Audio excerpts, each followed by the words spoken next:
ಯಾರಾದರೂ ಸ್ಪಾನ್ಸರ್ ಮಾಡಿ ಕಳಿಸಿರಲಿ, ಅವರೇ ದುಡ್ಡು ಹಾಕ್ಕೊಂಡು ಹೋಗಿರಲಿ, ಕದ್ದೋಗಿರಲಿ, ಧೈರ್ಯವಾಗಿ ಹೋಗಿರಲಿ, ಫಾರಿನಲ್ಲಿ ಕೂತ್ಕೊಂಡು ಟೂರ್ ಹೊಡೆದ್ಬಿಟ್ಟು ಬಂದಿದ ತಕ್ಷಣ ಯಾರನ್ನೇ ಮುಖ್ಯಮಂತ್ರಿನ ಇಳಿಸೋಕ್ಕಾಗಲ್ಲ, ಇಲ್ಲ ಸರ್ಕಾರನ ಬದಲಾವಣೆ ಮಾಡೋಕ್ಕಾಗಲ್ಲ. ಇದೇನಿದ್ರು ಕಾಂಗ್ರೆಸ್ ಹೈಕಮಾಂಡ್ ಡಿ ಕೆ ಶಿವಕುಮಾರ್ ಸಾಹೇಬರು, ಸಿದ್ದರಾಮಯ್ಯ ಸಾಹೇಬ್ರಿಗೆ ಆಗಿರುವಂಥ ಮಾತುಕತೆ. ಅದರಲ್ಲಿ ರವಿಕುಮಾರ್ 50 ಜನನ ಕರ್ಕೊಂಡು ಹೋಗಿದ ತಕ್ಷಣ ಸರ್ಕಾರ ಚೇಂಜ್ ಮಾಡಿ ಮುಖ್ಯಮಂತ್ರಿ ಚೇಂಜ್ ಮಾಡೋಕ್ಕಾಗಲ್ಲ. ನಾನು ಕರ್ಕೊಂಡು ಹೋಗಲಿಲ್ಲ, ಇಲ್ಲೇ ಬೆಂಗಳೂರಲ್ಲಿ ಮಂಡ್ಯದಲ್ಲಿದ್ದೀನಿ ಅಂದಿದ ತಕ್ಷಣ ನಾನು ಚೇಂಜ್ ಮಾಡೋಕ್ಕಾಗಲ್ಲ. ಅದೆಲ್ಲ ಹೈಕಮಾಂಡ್ ಸೂಕ್ತ ಕಾಲದಲ್ಲಿ ಸೂಕ್ತ ನಿರ್ಧಾರವನ್ನು ಮಾಡುತ್ತೆ. ನೋಡ್ರಿ, ಎಲ್ಲಿವರೆಗೂ ಹೈಕಮಾಂಡ್ ಮಧ್ಯ ಪ್ರವೇಶಿಸಿ ಇದಕ್ಕೊಂದು ಫುಲ್ ಸ್ಟಾಪ್ ಇಡಲ್ಲ, ಇದು ಇನ್ನೂ ಜಾಸ್ತಿ ಆಗ್ತದೆ ಹೊರತು ಕಡಿಮೆ ಆಗಲ್ಲ. ನಿಷ್ಠಾವಂತ ಕಾಂಗ್ರೆಸ್ ಶಾಸಕರಿಗೆ ಇದು ಭಾಳ ನೋವಾಗುತ್ತೆ. ಸುಮ್ಮನೆ ಇದು ಟೈಮ್ ಪಾಸ್ ಥರ ನಡೆಸ್ಕೊಂಡ್ರೆ ಇದಾಗಲ್ಲ. ಒಂದು ನಿರ್ಧಾರ ಮಾಡಬೇಕು. ನಿರ್ಧಾರ ಮಾಡ್ದೇ ಹೈಕಮಾಂಡ್ ಅವರು ಇದಕ್ಕೆ ನಿರ್ಧಾರ ಮಾಡಬೇಕು. ದಿನಕ್ಕೊಬ್ಬೊಬ್ಬರು ಒಂದೊಂದು ಹೇಳಿಕೆ ಕೊಡೋದು, ನಾನು ಕೊಡೋದು, ಇನ್ನೊಬ್ಬರು ಕೊಡೋದ್ರಿಂದ ಪಕ್ಷಕ್ಕೆ ಹಾನಿ, ಸರ್ಕಾರಕ್ಕೆ ಹಾನಿ ಬಿಟ್ಟರೆ ಬೇರೆ ಏನಾಗಲ್ಲ. ಈ ಕೂಡಲೇ ಹೈಕಮಾಂಡ್ ಅವರು ಮಧ್ಯ ಪ್ರವೇಶಿಸಬೇಕು. ಇಲ್ಲ ಚೇಂಜ್ ಮಾಡ್ತೀವಿ, ಡಿ ಕೆ ಶಿವಕುಮಾರ್ ಮಾಡ್ತೀವಿ, ಇಲ್ಲ ನಿಮ್ಮನ್ನ ಮಾಡಲ್ಲ, ಎರಡರಲ್ಲಿ ಒಂದು ನಿರ್ಧಾರಕ್ಕೆ ಬರಬೇಕು. ಬರ್ದೇನೆ ದಿನ ಮಾಡ್ತಿದ್ರೆ ಇದೇ ಥರ ಟೂರ್ಗಳು ಹೋಗ್ತಾ ಇರ್ತಾರೆ, ರೆಸಾರ್ಟ್ಗೂ ಹೋಗ್ತಾ ಇರ್ತಾರೆ, ಇನ್ನೊಂದಕ್ಕೂ ಹೋಗ್ತಾ ಇರ್ತಾರೆ. ಅದರಿಂದ ಪಕ್ಷಕ್ಕೆ ಹಾನಿ ಆಗುತ್ತೆ ಬಿಟ್ಟರೆ ಬೇರೆ ಏನೂ ಆಗಲ್ಲ. ನಾನು ಮೌನ ಅನ್ನಲ್ಲ, ನಾನೇನು ಬೇಸರ ಅಂತ ಹೇಳ್ತಾ ಇಲ್ಲ. ಮಧ್ಯ ಪ್ರವೇಶಿಸಿ ಏನಾದರೂ ಒಂದು ನಿರ್ಧಾರಕ್ಕೆ ಬರಬೇಕು. ಟೈಮ್ ಮುಂದಕ್ಕೆ ಹೋಗಲಿ ಅಂತಂದರೆ ಏನೂ ಆಗಲ್ಲ, ಪಕ್ಷಕ್ಕೆ ಡ್ಯಾಮೇಜ್ ಆಗ್ತದೆ. ಹೈಕಮಾಂಡ್ ಅವರು ಮಧ್ಯ ಪ್ರವೇಶಿಸಿ ಇದನ್ನು ಒಂದು ಇತ್ಯರ್ಥ ಮಾಡಲೇಬೇಕು. ಅವರಿರ್ಬೋದು ನಾಯಿ ಅಂದರೆ ಪ್ರಾಮಾಣಿಕತೆ, ನಾಯಿ ಅಂದರೆ ನಿಯತ್ತು, ಅದಕ್ಕೆ ಎಲ್ಲ ಶಾಸಕರು ನಿಯತ್ತು ಅಂತ ಹೇಳಿರ್ಬೋದು. ನಾಯಿ ಅಂದರೆ ನಿಯತ್ತು, ಡಿ ಕೆ ಶಿವಕುಮಾರ್ ಅಂದರೆ ಕಾಂಗ್ರೆಸ್ ಪಕ್ಷದ ನಿಯತ್ತು, ಹೈಕಮಾಂಡ್ನ ನಿಯತ್ತಿನ ಸೈನಿಕ, ಅದಕ್ಕೆ ಹೇಳಿರ್ಬೋದು. ಅಲ್ಲ, ನಾನು ಹೇಳ್ತಾ ಇರೋದು ನಾಯಿ ಅಂದರೆ ನಿಯತ್ತು, ಡಿ ಕೆ ಶಿವಕುಮಾರ್ ಅಂದರೆ ನಿಯತ್ತು, ಹೈಕಮಾಂಡಿಗೆ ನಿಯತ್ತಾಗಿರುವ ಮನುಷ್ಯ. 40 ವರ್ಷದಿಂದ 2 ಸರಿ ಮಂತ್ರಿ ಮಾಡಲಿಲ್ಲ. 2013ರಲ್ಲಿ ಒಂದು 6 ತಿಂಗಳು ಮಂತ್ರಿ ಮಾಡಲಿಲ್ಲ, ಅವ್ರೇನು ಬೇಜಾರು ಮಾಡ್ಕೊಳ್ಳಿಲ್ಲ. ಈಗ ಮುಖ್ಯಮಂತ್ರಿ ಆಗಿಲ್ಲ, ಇನ್ನೂ ಅವ್ರೇನು ಬೇಜಾರು ಮಾಡ್ಕೊಂಡಿಲ್ಲ. ಅವ್ರು ನಿಯತ್ತು ಪಕ್ಷಕ್ಕೆ, ಅದಕ್ಕೇನೇ ಹೇಳಿರ್ಬೋದು ಮಾದೇಪ್ಪನವರು. ಯಾರಾದರೂ ಸ್ಪಾನ್ಸರ್ ಮಾಡಿ ಕಳಿಸಿರಲಿ, ಅವರೇ ದುಡ್ಡು ಹಾಕ್ಕೊಂಡು ಹೋಗಿರಲಿ, ಕದ್ದೋಗಿರಲಿ, ಧೈರ್ಯವಾಗಿ ಹೋಗಿರಲಿ, ಫಾರಿನಲ್ಲಿ ಕೂತ್ಕೊಂಡು ಟೂರ್ ಹೊಡೆದ್ಬಿಟ್ಟು ಬಂದಿದ ತಕ್ಷಣ ಯಾರನ್ನೇ ಮುಖ್ಯಮಂತ್ರಿನ ಇಳಿಸೋಕ್ಕಾಗಲ್ಲ, ಇಲ್ಲ ಸರ್ಕಾರನ ಬದಲಾವಣೆ ಮಾಡೋಕ್ಕಾಗಲ್ಲ. ಇದೇನಿದ್ರು ಕಾಂಗ್ರೆಸ್ ಹೈಕಮಾಂಡ್ ಡಿ ಕೆ ಶಿವಕುಮಾರ್ ಸಾಹೇಬರು, ಸಿದ್ದರಾಮಯ್ಯ ಸಾಹೇಬ್ರಿಗೆ ಆಗಿರುವಂಥ ಮಾತುಕತೆ. ಅದರಲ್ಲಿ ರವಿಕುಮಾರ್ 50 ಜನನ ಕರ್ಕೊಂಡು ಹೋಗಿದ ತಕ್ಷಣ ಸರ್ಕಾರ ಚೇಂಜ್ ಮಾಡಿ ಮುಖ್ಯಮಂತ್ರಿ ಚೇಂಜ್ ಮಾಡೋಕ್ಕಾಗಲ್ಲ. ನಾನು ಕರ್ಕೊಂಡು ಹೋಗಲಿಲ್ಲ, ಇಲ್ಲೇ ಬೆಂಗಳೂರಲ್ಲಿ ಮಂಡ್ಯದಲ್ಲಿದ್ದೀನಿ ಅಂದಿದ ತಕ್ಷಣ ನಾನು ಚೇಂಜ್ ಮಾಡೋಕ್ಕಾಗಲ್ಲ. ಅದೆಲ್ಲ ಹೈಕಮಾಂಡ್ ಸೂಕ್ತ ಕಾಲದಲ್ಲಿ ಸೂಕ್ತ ನಿರ್ಧಾರವನ್ನು ಮಾಡುತ್ತೆ. ನೋಡ್ರಿ, ಎಲ್ಲಿವರೆಗೂ ಹೈಕಮಾಂಡ್ ಮಧ್ಯ ಪ್ರವೇಶಿಸಿ ಇದಕ್ಕೊಂದು ಫುಲ್ ಸ್ಟಾಪ್ ಇಡಲ್ಲ, ಇದು ಇನ್ನೂ ಜಾಸ್ತಿ ಆಗ್ತದೆ ಹೊರತು ಕಡಿಮೆ ಆಗಲ್ಲ. ನಿಷ್ಠಾವಂತ ಕಾಂಗ್ರೆಸ್ ಶಾಸಕರಿಗೆ ಇದು ಭಾಳ ನೋವಾಗುತ್ತೆ. ಸುಮ್ಮನೆ ಇದು ಟೈಮ್ ಪಾಸ್ ಥರ ನಡೆಸ್ಕೊಂಡ್ರೆ ಇದಾಗಲ್ಲ. ಒಂದು ನಿರ್ಧಾರ ಮಾಡಬೇಕು. ನಿರ್ಧಾರ ಮಾಡ್ದೇ ಹೈಕಮಾಂಡ್ ಅವರು ಇದಕ್ಕೆ ನಿರ್ಧಾರ ಮಾಡಬೇಕು. ದಿನಕ್ಕೊಬ್ಬೊಬ್ಬರು ಒಂದೊಂದು ಹೇಳಿಕೆ ಕೊಡೋದು, ನಾನು ಕೊಡೋದು, ಇನ್ನೊಬ್ಬರು ಕೊಡೋದ್ರಿಂದ ಪಕ್ಷಕ್ಕೆ ಹಾನಿ, ಸರ್ಕಾರಕ್ಕೆ ಹಾನಿ ಬಿಟ್ಟರೆ ಬೇರೆ ಏನಾಗಲ್ಲ. ಈ ಕೂಡಲೇ ಹೈಕಮಾಂಡ್ ಅವರು ಮಧ್ಯ ಪ್ರವೇಶಿಸಬೇಕು. ಇಲ್ಲ ಚೇಂಜ್ ಮಾಡ್ತೀವಿ, ಡಿ ಕೆ ಶಿವಕುಮಾರ್ ಮಾಡ್ತೀವಿ, ಇಲ್ಲ ನಿಮ್ಮನ್ನ ಮಾಡಲ್ಲ, ಎರಡರಲ್ಲಿ ಒಂದು ನಿರ್ಧಾರಕ್ಕೆ ಬರಬೇಕು. ಬರ್ದೇನೆ ದಿನ ಮಾಡ್ತಿದ್ರೆ ಇದೇ ಥರ ಟೂರ್ಗಳು ಹೋಗ್ತಾ ಇರ್ತಾರೆ, ರೆಸಾರ್ಟ್ಗೂ ಹೋಗ್ತಾ ಇರ್ತಾರೆ, ಇನ್ನೊಂದಕ್ಕೂ ಹೋಗ್ತಾ ಇರ್ತಾರೆ. ಅದರಿಂದ ಪಕ್ಷಕ್ಕೆ ಹಾನಿ ಆಗುತ್ತೆ ಬಿಟ್ಟರೆ ಬೇರೆ ಏನೂ ಆಗಲ್ಲ. ನಾನು ಮೌನ ಅನ್ನಲ್ಲ, ನಾನೇನು ಬೇಸರ ಅಂತ ಹೇಳ್ತಾ ಇಲ್ಲ. ಮಧ್ಯ ಪ್ರವೇಶಿಸಿ ಏನಾದರೂ ಒಂದು ನಿರ್ಧಾರಕ್ಕೆ ಬರಬೇಕು. ಟೈಮ್ ಮುಂದಕ್ಕೆ ಹೋಗಲಿ ಅಂತಂದರೆ ಏನೂ ಆಗಲ್ಲ, ಪಕ್ಷಕ್ಕೆ ಡ್ಯಾಮೇಜ್ ಆಗ್ತದೆ. ಹೈಕಮಾಂಡ್ ಅವರು ಮಧ್ಯ ಪ್ರವೇಶಿಸಿ ಇದನ್ನು ಒಂದು ಇತ್ಯರ್ಥ ಮಾಡಲೇಬೇಕು. ಅವರಿರ್ಬೋದು ನಾಯಿ ಅಂದರೆ ಪ್ರಾಮಾಣಿಕತೆ, ನಾಯಿ ಅಂದರೆ ನಿಯತ್ತು, ಅದಕ್ಕೆ ಎಲ್ಲ ಶಾಸಕರು ನಿಯತ್ತು ಅಂತ ಹೇಳಿರ್ಬೋದು.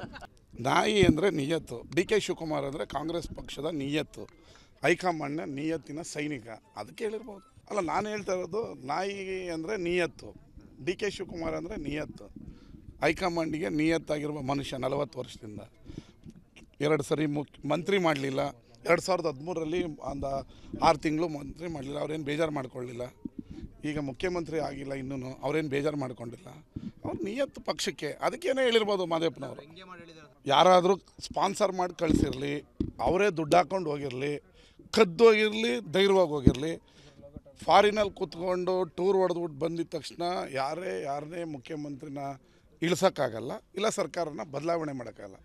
ಇದೇನಿದ್ರು ಕಾಂಗ್ರೆಸ್ ಹೈಕಮಾಂಡ್ ಡಿ ಕೆ ಶಿವಕುಮಾರ್ ಸಾಹೇಬರು, ಸಿದ್ದರಾಮಯ್ಯ ಸಾಹೇಬ್ರಿಗೆ ಆಗಿರುವಂಥ ಮಾತುಕತೆ. ಅದರಲ್ಲಿ ರವಿಕುಮಾರ್ 50 ಜನನ ಕರ್ಕೊಂಡು ಹೋಗಿದ ತಕ್ಷಣ ಸರ್ಕಾರ ಚೇಂಜ್ ಮಾಡಿ ಮುಖ್ಯಮಂತ್ರಿ ಚೇಂಜ್ ಮಾಡೋಕ್ಕಾಗಲ್ಲ. ನಾನು ಕರ್ಕೊಂಡು ಹೋಗಲಿಲ್ಲ, ಇಲ್ಲೇ ಬೆಂಗಳೂರಲ್ಲಿ ಮಂಡ್ಯದಲ್ಲಿದ್ದೀನಿ ಅಂದಿದ ತಕ್ಷಣ ನಾನು ಚೇಂಜ್ ಮಾಡೋಕ್ಕಾಗಲ್ಲ. ಅದೆಲ್ಲ ಹೈಕಮಾಂಡ್ ಸೂಕ್ತ ಕಾಲದಲ್ಲಿ ಸೂಕ್ತ ನಿರ್ಧಾರವನ್ನು ಮಾಡುತ್ತೆ. ನೋಡ್ರಿ, ಎಲ್ಲಿವರೆಗೂ ಹೈಕಮಾಂಡ್ ಮಧ್ಯ ಪ್ರವೇಶಿಸಿ ಇದಕ್ಕೊಂದು ಫುಲ್ ಸ್ಟಾಪ್ ಇಡಲ್ಲ, ಇದು ಇನ್ನೂ ಜಾಸ್ತಿ ಆಗ್ತದೆ ಹೊರತು ಕಡಿಮೆ ಆಗಲ್ಲ. ನಿಷ್ಠಾವಂತ ಕಾಂಗ್ರೆಸ್ ಶಾಸಕರಿಗೆ ಇದು ಭಾಳ ನೋವಾಗುತ್ತೆ. ಸುಮ್ಮನೆ ಇದು ಟೈಮ್ ಪಾಸ್ ಥರ ನಡೆಸ್ಕೊಂಡ್ರೆ ಇದಾಗಲ್ಲ. ಒಂದು ನಿರ್ಧಾರ ಮಾಡಬೇಕು. ನಿರ್ಧಾರ ಮಾಡ್ದೇ ಹೈಕಮಾಂಡ್ ಅವರು ಇದಕ್ಕೆ ನಿರ್ಧಾರ ಮಾಡಬೇಕು. ದಿನಕ್ಕೊಬ್ಬೊಬ್ಬರು ಒಂದೊಂದು ಹೇಳಿಕೆ ಕೊಡೋದು, ನಾನು ಕೊಡೋದು, ಇನ್ನೊಬ್ಬರು ಕೊಡೋದ್ರಿಂದ ಪಕ್ಷಕ್ಕೆ ಹಾನಿ, ಸರ್ಕಾರಕ್ಕೆ ಹಾನಿ ಬಿಟ್ಟರೆ ಬೇರೆ ಏನಾಗಲ್ಲ. ಈ ಕೂಡಲೇ ಹೈಕಮಾಂಡ್ ಅವರು ಮಧ್ಯ ಪ್ರವೇಶಿಸಬೇಕು. ಇಲ್ಲ ಚೇಂಜ್ ಮಾಡ್ತೀವಿ, ಡಿ ಕೆ ಶಿವಕುಮಾರ್ ಮಾಡ್ತೀವಿ, ಇಲ್ಲ ನಿಮ್ಮನ್ನ ಮಾಡಲ್ಲ, ಎರಡರಲ್ಲಿ ಒಂದು ನಿರ್ಧಾರಕ್ಕೆ ಬರಬೇಕು. ಬರ್ದೇನೆ ದಿನ ಮಾಡ್ತಿದ್ರೆ ಇದೇ ಥರ ಟೂರ್ಗಳು ಹೋಗ್ತಾ ಇರ್ತಾರೆ, ರೆಸಾರ್ಟ್ಗೂ ಹೋಗ್ತಾ ಇರ್ತಾರೆ, ಇನ್ನೊಂದಕ್ಕೂ ಹೋಗ್ತಾ ಇರ್ತಾರೆ. ಆದ್ದರಿಂದ ಪಕ್ಷಕ್ಕೆ ಹಾನಿ ಆಗುತ್ತೆ ಬಿಟ್ಟರೆ ಬೇರೆ ಏನೂ ಆಗಲ್ಲ. ನಾನು ಮೌನ ಅನ್ನಲ್ಲ, ನಾನೇನು ಬೇಸರ ಅಂತ ಹೇಳ್ತಾ ಇಲ್ಲ. ಮಧ್ಯ ಪ್ರವೇಶಿಸಿ ಏನಾದರೂ ಒಂದು ನಿರ್ಧಾರಕ್ಕೆ ಬರಬೇಕು. ಟೈಮ್ ಮುಂದಕ್ಕೆ ಹೋಗಲಿ ಅಂತಂದರೆ ಏನೂ ಆಗಲ್ಲ, ಪಕ್ಷಕ್ಕೆ ಡ್ಯಾಮೇಜ್ ಆಗ್ತದೆ. ಹೈಕಮಾಂಡ್ ಅವರು ಮಧ್ಯ ಪ್ರವೇಶಿಸಿ ಇದನ್ನು ಒಂದು ಇತ್ಯರ್ಥ ಮಾಡಲೇಬೇಕು. ಅವರಿರ್ಬೋದು ನಾಯಿ ಅಂದರೆ ಪ್ರಾಮಾಣಿಕತೆ, ನಾಯಿ ಅಂದರೆ ನಿಯತ್ತು, ಅದಕ್ಕೆ ಎಲ್ಲ ಶಾಸಕರು ನಿಯತ್ತು ಅಂತ ಹೇಳಿರ್ಬೋದು.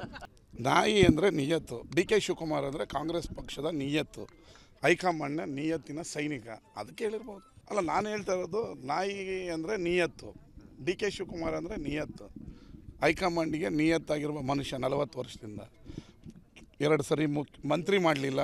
2013ರಲ್ಲಿ ಒಂದು 6 ತಿಂಗಳು ಮಂತ್ರಿ ಮಾಡಲಿಲ್ಲ, ಅವ್ರೇನು ಬೇಜಾರು ಮಾಡ್ಕೊಳ್ಳಿಲ್ಲ. ಈಗ ಮುಖ್ಯಮಂತ್ರಿ ಆಗಿಲ್ಲ, ಇನ್ನೂ ಅವ್ರೇನು ಬೇಜಾರು ಮಾಡ್ಕೊಂಡಿಲ್ಲ. ಅವ್ರು ನಿಯತ್ತು ಪಕ್ಷಕ್ಕೆ, ಅದಕ್ಕೇನೆ ಹೇಳಿರ್ಬೋದು ಮಾದೇಪ್ಪನವರು.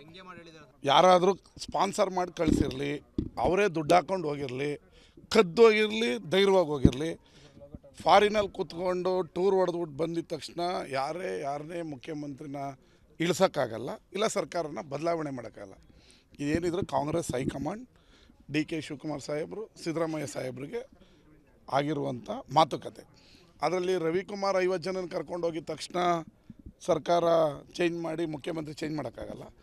ನಾನು ಕರ್ಕೊಂಡು ಹೋಗಲಿಲ್ಲ, ಇಲ್ಲೇ ಬೆಂಗಳೂರಲ್ಲಿ ಮಂಡ್ಯದಲ್ಲಿದ್ದೀನಿ ಅಂದಿದ ತಕ್ಷಣ ನಾನು ಚೇಂಜ್ ಮಾಡೋಕ್ಕಾಗಲ್ಲ. ಅದೆಲ್ಲ ಹೈಕಮಾಂಡ್ ಸೂಕ್ತ ಕಾಲದಲ್ಲಿ ಸೂಕ್ತ ನಿರ್ಧಾರವನ್ನು ಮಾಡುತ್ತೆ. ನೋಡ್ರಿ, ಎಲ್ಲಿವರೆಗೂ ಹೈಕಮಾಂಡ್ ಮಧ್ಯ ಪ್ರವೇಶಿಸಿ ಇದಕ್ಕೊಂದು ಫುಲ್ ಸ್ಟಾಪ್ ಇಡಲ್ಲ, ಇದು ಇನ್ನೂ ಜಾಸ್ತಿ ಆಗ್ತದೆ ಹೊರತು ಕಡಿಮೆ ಆಗಲ್ಲ. ನಿಷ್ಠಾವಂತ ಕಾಂಗ್ರೆಸ್ ಶಾಸಕರಿಗೆ ಇದು ಭಾಳ ನೋವಾಗುತ್ತೆ. ಸುಮ್ಮನೆ ಇದು ಟೈಮ್ ಪಾಸ್ ಥರ ನಡೆಸ್ಕೊಂಡ್ರೆ ಇದಾಗಲ್ಲ. ಒಂದು ನಿರ್ಧಾರ ಮಾಡಬೇಕು. ನಿರ್ಧಾರ ಮಾಡ್ದೇ ಹೈಕಮಾಂಡ್ ಅವರು ಇದಕ್ಕೆ ನಿರ್ಧಾರ ಮಾಡಬೇಕು. ದಿನಕ್ಕೊಬ್ಬೊಬ್ಬರು ಒಂದೊಂದು ಹೇಳಿಕೆ ಕೊಡೋದು, ನಾನು ಕೊಡೋದು, ಇನ್ನೊಬ್ಬರು ಕೊಡೋದ್ರಿಂದ ಪಕ್ಷಕ್ಕೆ ಹಾನಿ, ಸರ್ಕಾರಕ್ಕೆ ಹಾನಿ ಬಿಟ್ಟರೆ ಬೇರೆ ಏನಾಗಲ್ಲ. ಈ ಕೂಡಲೇ ಹೈಕಮಾಂಡ್ ಅವರು ಮಧ್ಯ ಪ್ರವೇಶಿಸಬೇಕು. ಇಲ್ಲ ಚೇಂಜ್ ಮಾಡ್ತೀವಿ, ಡಿ ಕೆ ಶಿವಕುಮಾರ್ ಮಾಡ್ತೀವಿ, ಇಲ್ಲ ನಿಮ್ಮನ್ನ ಮಾಡಲ್ಲ, ಎರಡರಲ್ಲಿ ಒಂದು ನಿರ್ಧಾರಕ್ಕೆ ಬರಬೇಕು. ಬರ್ದೇನೆ ದಿನ ಮಾಡ್ತಿದ್ರೆ ಇದೇ ಥರ ಟೂರ್ಗಳು ಹೋಗ್ತಾ ಇರ್ತಾರೆ, ರೆಸಾರ್ಟ್ಗೂ ಹೋಗ್ತಾ ಇರ್ತಾರೆ, ಇನ್ನೊಂದಕ್ಕೂ ಹೋಗ್ತಾ ಇರ್ತಾರೆ. ಆದ್ದರಿಂದ ಪಕ್ಷಕ್ಕೆ ಹಾನಿ ಆಗುತ್ತೆ ಬಿಟ್ಟರೆ ಬೇರೆ ಏನೂ ಆಗಲ್ಲ. ನಾನು ಮೌನ ಅನ್ನಲ್ಲ, ನಾನೇನು ಬೇಸರ ಅಂತ ಹೇಳ್ತಾ ಇಲ್ಲ. ಮಧ್ಯ ಪ್ರವೇಶಿಸಿ ಏನಾದರೂ ಒಂದು ನಿರ್ಧಾರಕ್ಕೆ ಬರಬೇಕು. ಟೈಮ್ ಮುಂದಕ್ಕೆ ಹೋಗಲಿ ಅಂತಂದರೆ ಏನೂ ಆಗಲ್ಲ, ಪಕ್ಷಕ್ಕೆ ಡ್ಯಾಮೇಜ್ ಆಗ್ತದೆ. ಹೈಕಮಾಂಡ್ ಅವರು ಮಧ್ಯ ಪ್ರವೇಶಿಸಿ ಇದನ್ನು ಒಂದು ಇತ್ಯರ್ಥ ಮಾಡಲೇಬೇಕು. ಅವರಿರ್ಬೋದು ನಾಯಿ ಅಂದರೆ ಪ್ರಾಮಾಣಿಕತೆ, ನಾಯಿ ಅಂದರೆ ನಿಯತ್ತು, ಅದಕ್ಕೆ ಎಲ್ಲ ಶಾಸಕರು ನಿಯತ್ತು ಅಂತ ಹೇಳಿರ್ಬೋದು. ನಾಯಿ ಅಂದರೆ ನಿಯತ್ತು, ಡಿ ಕೆ ಶಿವಕುಮಾರ್ ಅಂದರೆ ಕಾಂಗ್ರೆಸ್ ಪಕ್ಷದ ನಿಯತ್ತು, ಹೈಕಮಾಂಡ್ನ ನಿಯತ್ತಿನ ಸೈನಿಕ, ಅದಕ್ಕೆ ಹೇಳಿರ್ಬೋದು. ಅಲ್ಲ, ನಾನು ಹೇಳ್ತಾ ಇರೋದು ನಾಯಿ ಅಂದರೆ ನಿಯತ್ತು, ಡಿ ಕೆ ಶಿವಕುಮಾರ್ ಅಂದರೆ ನಿಯತ್ತು, ಹೈಕಮಾಂಡಿಗೆ ನಿಯತ್ತಾಗಿರುವ ಮನುಷ್ಯ. 40 ವರ್ಷದಿಂದ 2 ಸರಿ ಮಂತ್ರಿ ಮಾಡಲಿಲ್ಲ. 2013ರಲ್ಲಿ ಒಂದು 6 ತಿಂಗಳು ಮಂತ್ರಿ ಮಾಡಲಿಲ್ಲ, ಅವ್ರೇನು ಬೇಜಾರು ಮಾಡ್ಕೊಳ್ಳಿಲ್ಲ. ಈಗ ಮುಖ್ಯಮಂತ್ರಿ ಆಗಿಲ್ಲ, ಇನ್ನೂ ಅವ್ರೇನು ಬೇಜಾರು ಮಾಡ್ಕೊಂಡಿಲ್ಲ. ಅವ್ರು ನಿಯತ್ತು ಪಕ್ಷಕ್ಕೆ, ಅದಕ್ಕೇನೆ ಹೇಳಿರ್ಬೋದು ಮಾದೇಪ್ಪನವರು.